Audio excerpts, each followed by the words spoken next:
Is it cold enough? we got a lot of people here, though, so oh, boy. Must be here to see somebody. Thanks, everybody, for coming out to Football Fridays at the EC.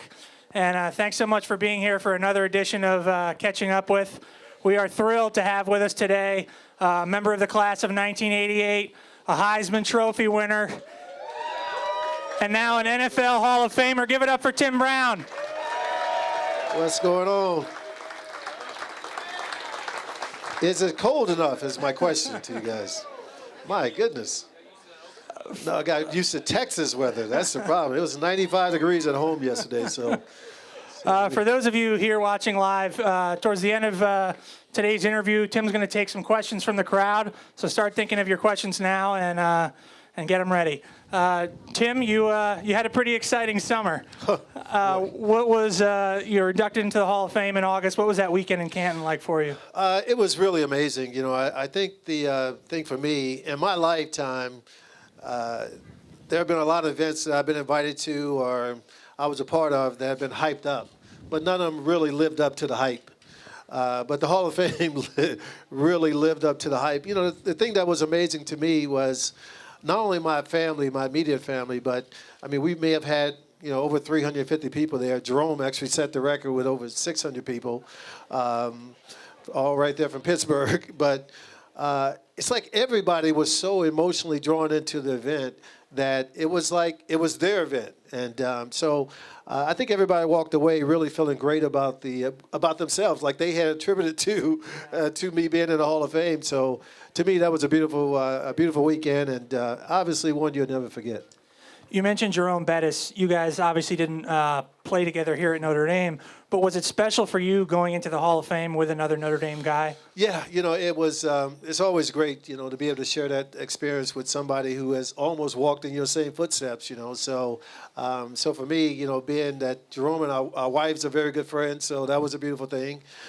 So it was just a great weekend. It's been a great year. Things are still happening in a very big way. So it's just been an amazing time. Let's back it up all the way to where it started in Dallas, Texas. When did you start playing football? I started playing when I was in the 7th grade, but no one knew but me and my dad. My mom didn't know I was playing. So, you know, my freshman year in high school, I was in the marching band. So every Friday night I had to, you know, go to the football game. So my sophomore year, I made the team, the varsity team. So after 3 or 4 games, I was playing pretty good. And there was an article in the paper about me. And one of my mom's friends called her and said, "Your son is in the paper." And so she came to me, "What did you do? Why are you in the paper?" And I was like, I didn't know that I was in the paper. But so she got a newspaper, and she was just going through the paper trying to figure it out. And I said, "Mom, you may want to check the sports page."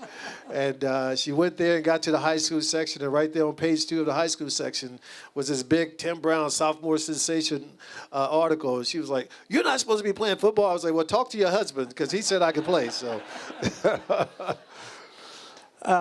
Obviously a high school football star in Texas. When it comes time for recruitment, Texas, Texas A&M, Oklahoma, I'm sure there's a lot of pressure to play close to home in those schools. What made you choose Notre Dame? Yeah, I mean, you know, growing up in Texas where football is so big and great, yeah, I had no plans of leaving the state of Texas. The problem was at that particular time there were a lot of illegal things going on, and I could have very easily got caught up into that because being 17 years old, I didn't turn 18 until, you know, a week before I got to campus here. You know, if the principal of your high school comes up to you and offers you money, then that's the principal of your high school. You think, well, it must be okay. I didn't know he was an SMU booster, you know. So other schools, I mean, I go to basketball games and people would say, "Hey, go shake this guy's hand." You shake a guy's hand, it's $500. And, you know, so it was really crazy stuff happening that was really tough. But, you know, thankfully I had parents with very high integrity. And once they learned about what was happening, they just wanted no parts of it. And my brother was one of these big Subway alumni Notre Dame guys and knew all about the history of ND and the academics and all that. And he told my parents, actually my junior year, once we saw the letter the first time, that if Notre Dame wants him next year, then that's where he should go. So I don't think I really had a choice. And now I hated the fact of leaving, going 1,200 miles away. I wasn't so concerned about the cold weather. Being from Texas, I love cold weather, even though we didn't get it that much. But there's a different kind of cold in Texas than it is here. So, so it took some. I had never had the phenomenon of my jaw freezing up while I was talking, and I can remember my freshman year walking in. Oh, you can't talk, and you think you're having a stroke or something. So it was a pretty tough thing to get over. When you arrived on campus, you played right away as a freshman. Was it a difficult transition for you from high school football to college football? Oh yeah. My 3 years in high school, we were 425-1. So powerhouse football team we had down there. I had never played in front of a big crowd before, and I got off to a very rocky start, fumbling the very first time I touched the ball at Notre Dame. I like to say I was setting the bar low for things to come in the future, but I don't know if Coach Fouts felt that way at that time. But it was a big transition, man. Playing in front of all the people, how big the games were, how much they were being pumped up.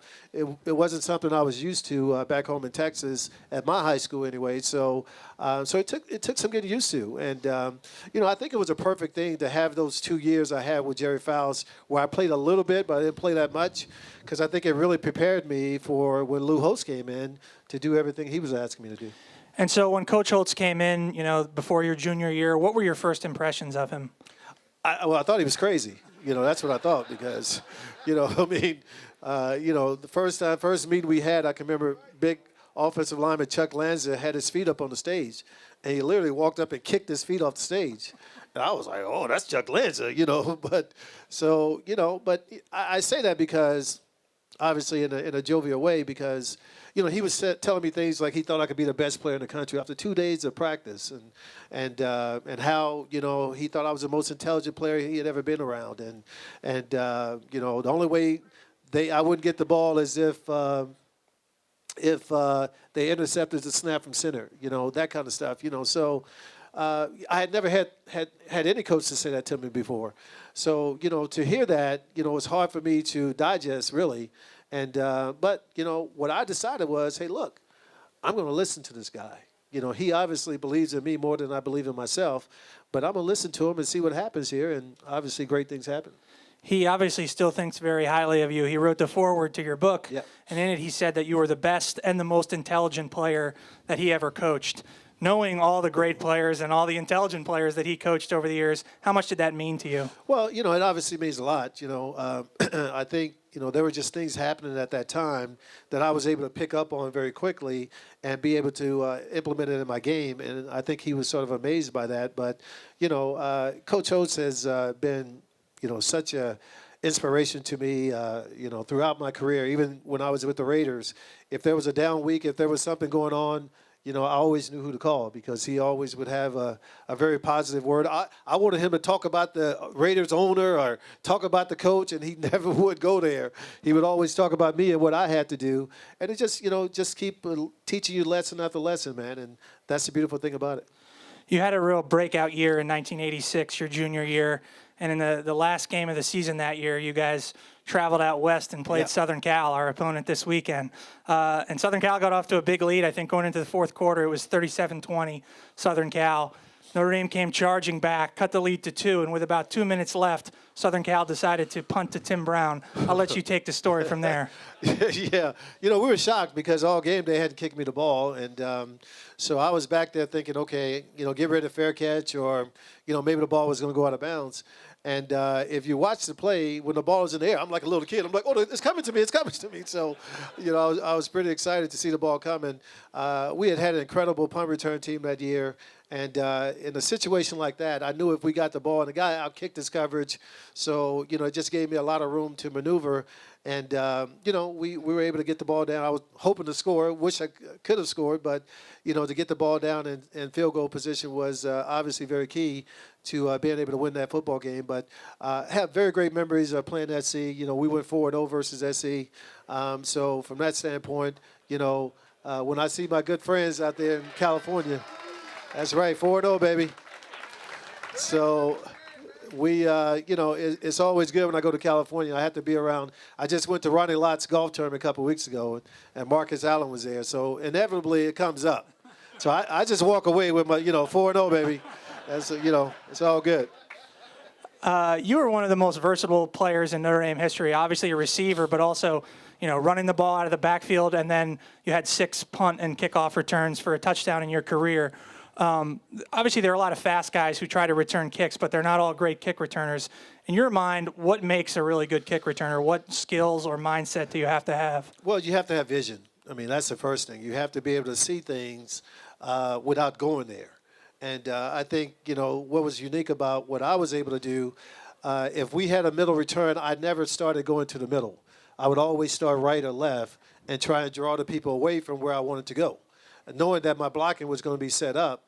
And that was just something that I learned, returning punts in 7th, 8th grade. So we punts and kickoffs. So, and when I got here, Coach Stewart, George Stewart, taught me the ability of moving forward on a kick return. So, so I would give the go call like a split second before the ball actually got to me, and I would start moving. So now I'm not catching the ball, recoiling, and then going, because that recoil, they're taking about 3 or 4 steps during that little recoil. So for me, learning little tricks like that just got me in a position where I can hit the hole a lot quicker and get in a position where I can make plays for the team. And so, I love returning kicks and had planned to do it my whole career in the NFL. And my second year in the league, I tore my knee up returning the kick. So the Raiders wouldn't let me return kicks anymore. But I told them I would do it if we ever got to the Super Bowl. But I was 36 years old when we got there. I was like, I'm not going back there now. I'm too old to go back there now. We said you had a great year in '86. You had an even better year in 1987, broke the Notre Dame record for all-purpose yards. And in December, you get invited to New York as a Heisman finalist. What was that day in New York like for you leading up to the announcement? It was nerve-wracking. I mean, absolutely nerve-wracking, simply because, this is the biggest, award you could possibly win in college football, and to have your name associated with it for the rest of your life or forever was a huge deal. And so, you meet Jim Nance, or you talk to Jim Nance, and he says, you had a great year. You think, oh, yeah, I won. And then you go talk to Jim Brown and James Brown, and he said, well, no matter what, you had a great season. Oh, I didn't win it. So it was that kind of emotions. Whatever anybody said to you is whether or not you won the trophy that day. But, really, one of my teammates here, Brandy Wells, who had came in with me, he said something that made so much sense that I had to get away from him. He said, Tim, there's no way you're not going to win the Heisman, because in the worst case scenario, you're gonna be second in every region. So Donnie may win first, but you're gonna be second. Gadsden Green may win first in the West, but you're gonna be second, and so on and so on. I was like, that makes sense. But so he had you thinking, well, maybe you had a chance, but to hear your name called, man, really changes your life forever. And it's one of those things where you don't realize how big it is at that particular time, but sitting here, some 27 years later, I do realize how big it is, no doubt about it.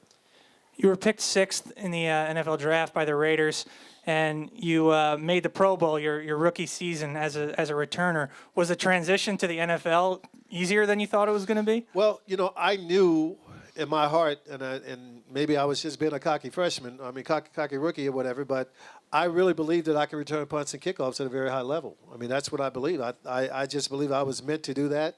And so I didn't know if I can play receiver, because my last year here, I was in the wishbone, so I knew that would take a bigger transition time for me. So, yeah, I mean, it's not that it came easy. The very first time I touched the ball in the NFL, I returned a kick, 97 yards for a touchdown. And it quieted all the people who said he'll never be able to do it in the NFL. They couldn't say that after game 1. Now, I never returned another kick for a touchdown in my 17 years, but I did it the first time I touched the ball. So, but, for me, I knew returning punts and kickoffs was something I can do. Breaking Gale Sayers' all rookie, all-purpose yardage record was huge for me. A record that won't be broken, I don't believe, because no one is going to return punts and kickoffs and play an offense like we did back in the day. So, it was tough, but at the same time, I knew what I was capable of doing. You said you weren't sure if you could be a good receiver. I think you proved yourself that you could. When you retired, you had the second most receiving yards in NFL history. You went to 9 Pro Bowls. What are you most proud of when you look back on your NFL career? The fact that I was so consistent for so many years. After my knee injury, I played 15 years. I missed one game and should have played that game and could have played that game, but the Raiders helped me out at the last second. 176. I just heard this today. That's why I know all this stuff. 176 straight starts as a receiver. I don't think that's something that ever be broken. Reggie Wayne had a chance last year to get close, but then he got hurt. I had nothing to do with that, I promise, is what I tell everybody.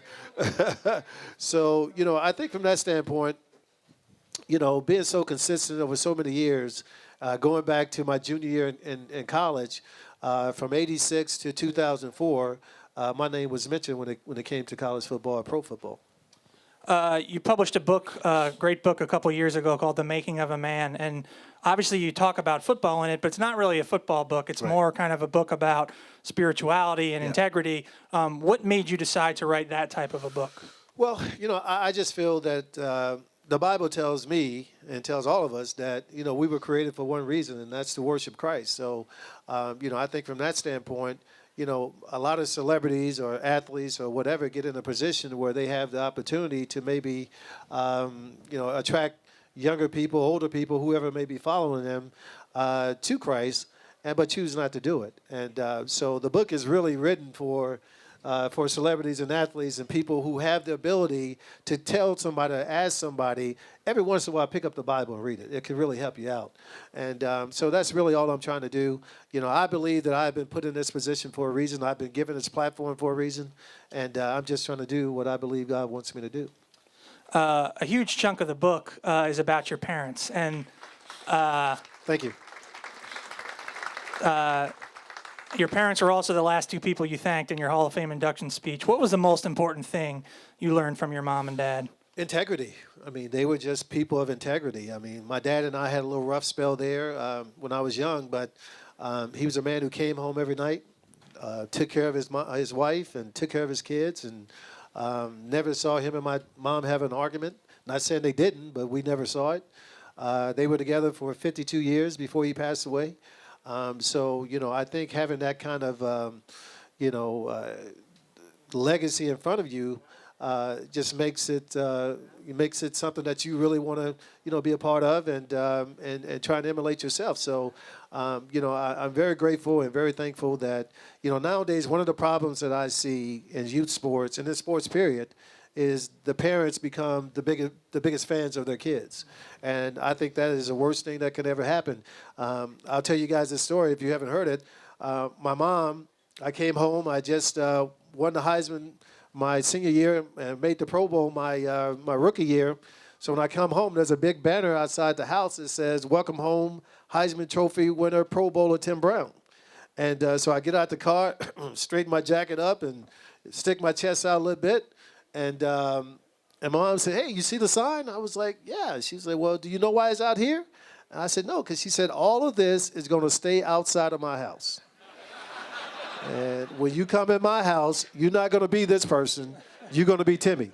So I went from my chest being stuck out to, "Yes, ma'am." And that's who I've been ever since. So I'm very thankful to have the parents I had. And what have you been up to since you retired from the NFL? Oh man, that's a hour story there. But I do some TV and some radio stuff. We stayed close to the game that way. I didn't want to coach. I felt that I had been away from my family and friends for so long that to you got a conversation going on there, brother? Can it's all good, brother. I get it. So from that standpoint, man, I do some radio, TV stuff. I have a company called Smart Giving Cards that helps nonprofit organizations fundraise. I just launched a nutritional supplement company. When I tore my knee up in 1989, for 13 years straight, I took an anti-inflammatory. Now, athletes are not known for being the smartest people were. I know what Lou Holtz said, but, I had to do what I had to do to be on the field. So when Alonzo Mourning had that situation with his kidney and had to have a kidney replacement, and they were saying it was because of anti-inflammatories, it freaked me out. So towards the end of my career, I was looking for something. Long story short, I found this company in Houston, all-natural enzyme company. And for the last 11, 12 years, I have not taken one Advil, anything. So over the years, we talked about it, but just recently we just launched smartliving81.com, which is my nutritional supplement company, and I literally live on these things so I don't have any pain in my body, and it's all because of me being able to take these products. So, All right, we're going to take a few questions from the audience now. I think we've got some folks with microphones. There we go. Prediction for tomorrow's game. I have Notre Dame 31, USC 21. I don't care what the score is, as long as it's a win. How about that? 3-0. I'll take. Just a win the game. I need bragging rights. I'm going back to California next week. So. Hey, Tim. Yes, sir. I've had my picture taken with 6 Heisman Trophy winners. And From you're the here? only. Yes. Wow. Of course. Where else? Well, yeah, And I'd like to have my picture taken with you today. we'll get that done. Okay. Thank right. you very much. Thank you, Go sir. Irish. Always. Got one over here. So, Tim, 1986 at the LA Coliseum, halftime, you're in the locker room, you're losing by 17 points. What did Coach Holtz say? What was the mood of the team when you went back out there for that crazy second half? I was there to see it, so I'm curious. He just said keep fighting. We had a chance, just keep fighting. And I don't know if we really believed we had a chance, but at the same time, we were all in with Coach Holtz. So whatever he said we were going to do, and that's what we did, man. We just kept fighting. Defense did what they needed to do, got us the ball back a couple times, and we made some spectacular plays. Berline and I had a lone pass reception that set up one touchdown. And so I think from that standpoint, man, it really is amazing what you can do when you trust your coach, when you believe in your coach, and when you're ready to and willing to do whatever he asks you to do. You can do some amazing things, and that's what happened in that situation. Growing up, I was a big fan of you as a player. Not much of a reader, but I did pick up this nice book here. Got a nice special copy. Special copy of the book. Made a big impact on me, and now I'm a big fan of Tim Brown, the person, now that I know a lot more about you. Just wondered if maybe I can get you to sign this. Of course. There was a butter up right there, right? Let me just set this brother up, because then he can't say no to the autograph.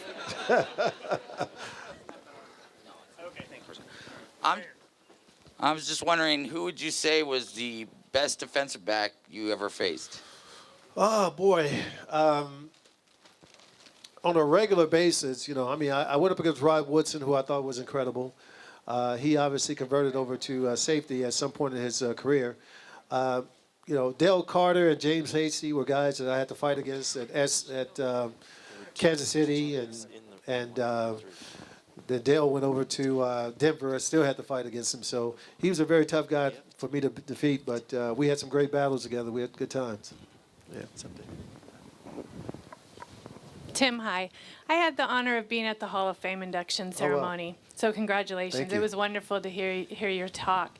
And you spoke very eloquently about your time here at Notre Dame and what you had learned. And I was wondering if you would take a moment to share with everyone here what you take with you on a day-to-day basis that you learned here from Notre Dame and how it influences the way that you live your life. Well, thank you very much. That's a great question.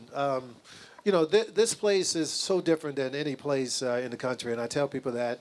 And that's really, Brother Corney, how are you? That is no disrespect to any college. This is just a very different place. How they treat their athletes here is very different. And when you're here, sometimes you don't like the way you're being treated because you think that you should be treated better, differently than maybe the students are being treated. But that was never the case here. Case in point, I'm over at Kavanaugh Hall, and I know it's a girls' dorm now, but that's how old I am. It was a men's dorm back then. And Corny Southall was in Kavanaugh Hall too, right back there. So I'm about to be the big BMOC, big man on campus, going into my senior year. So I'm number 2 on the pick list, and there are only 2 rooms in that dorm that has showers. So I'm like, I am in. This is great. I have a senior year with a shower. Don't have to deal with that stuff. This is going to be awesome. And so I made the mistake of picking 403 instead of 48. So the guy behind me comes up and says, "Hey, Tim, I thought you were taking the room." I said, "I did." He said, "No, you took the wrong room." He said, "But let's go down to Father Michelli and just get it knocked out." So we knock on the door. "Oh, Father, whoa, yeah, funny thing happened." I picked 403. I was meant to pick 408. And he says to me, well, you made a mistake. You have to live with it. And I was like, Father, this is no ordinary deal we're talking about here. We're talking about a bathroom in a room. And he said, no, you made the mistake, and you have to live with it. And he said, you guys better not change these rooms. I'm going to be checking. If y'all change these rooms, I'm going to march you to the president. I was like, the president of the university, really? Over this? But, it taught me a lesson, though, in life. When you make a mistake, man, don't be pointing the finger at somebody else. Don't be looking for somebody to bail you out. Do what you need to do and recognize your problem or recognize what you got yourself into and move on. So those type of life lessons, you just don't, as athletes around this country, you don't get all the time. And, it's just something that has made my life go a lot smoother because when things go wrong, I don't be looking for people to blame. I realize I got to work it out. In some kind of way, I try and get it done. We got time for one more.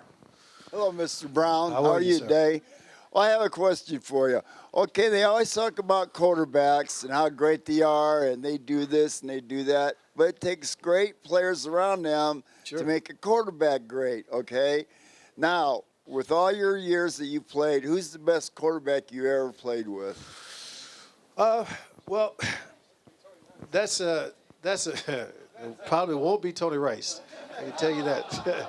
I love Tony, but Tony could hit that broad side of that building right there when I was here. So it was so funny. He would throw me a pass and be apologizing. Oh, Tim, I'm so sorry, Tim. I'm so sorry. But he got a lot better when I left. But my senior year, it was rough, but we got through it. I played with 20 different quarterbacks in the NFL. So from that standpoint, it was tough. The guy I got along with the best was obviously my guy who I played with here, Steve Berline. We had an incredible relationship my couple years with the Raiders with him, too. The best pure passer I ever played with, without a doubt, was Jeff George. I mean, Jeff George was unbelievable as far as his pass ability and being able to put the ball right where you wanted it to be. Jeff Hostetler was probably the toughest guy I ever played with, but probably the best overall quarterback I played with was definitely Rich Gannon. I was going to ask you about Rich Gannon. Yeah. All right, well, we got to get Tim on his way, but first I want to bring up Give Dolly. me some hot chocolate. That's what we got to do. Going to bring up Dolly Duffy, the executive director of the Alumni Association. We talked about the fact that Coach Holt said that you were a smart player, you were a good player, you won the Heisman. But I tell you what, I would say all of us here at Notre Dame would give you the equivalent of a Heisman for being a man of integrity, for being so good to your alma mater, and for always being so gracious. Thank you so much for being here. Thank you, Here's Dolly. a small gift. Thank you very much. Appreciate that. Thank you. Everybody give it up for Tim Brown.